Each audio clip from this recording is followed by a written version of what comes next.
देखिए, बहुत ही दुख की घड़ी है, आंखों में आंसू लाने वाला एक क्षण है। देश के प्रधानमंत्री हैं नरेंद्र मोदी, लेकिन उससे पहले एक बेटे हैं, हीराबा के बेटे।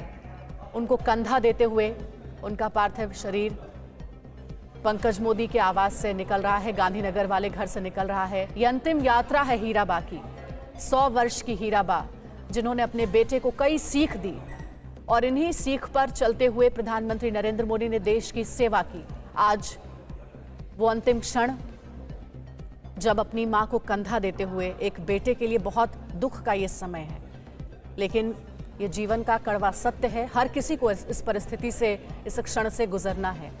हीराबा अंतिम बार अपने घर से निकल रही हैं। गांधीनगर के सेक्टर 30 में आज अंतिम संस्कार होगा। प्रधानमंत्री नरेंद्र मोदी हीराबा के पार्थिव शरीर को कंधा देते हुए, परिवार के बाकी सदस्य भी हैं, और सुबह 10 बजे बताया जा रहा था कि गांधीनगर के सेक्टर 30 में अंतिम संस्कार होगा। इन तस्वीरों के बारे में ज़्यादा कुछ कहा नहीं जा सकता है, बस इसे महसूस किया जा सकता है। इस दुख की घड़ी में प्रधानमंत्री नरेंद्र मोदी के साथ पूरा देश खड़ा है। हर कोई अपनी शोक संवेदना प्रकट कर रहा है। जाते जाते भी प्रधानमंत्री नरेंद्र मोदी ने अपनी माँ की सिखाई हुई वो सीख, वो बात देशवासियों को बताई कि मेरी माँ हमेशा ये कहा करती थी कि जीवन जियो बुद्धि से,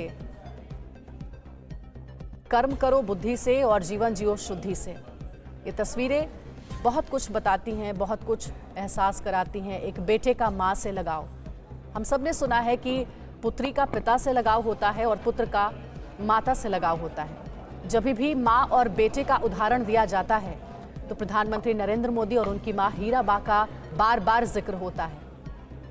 ऐसा कहते हैं कि अगर बेटा हो तो प्रधानमंत्री नरेंद्र मोदी के जैसा, और ये नरेंद्र मोदी ने कई मौकों पर दिखाया भी है, इसका आभास भी कराया है।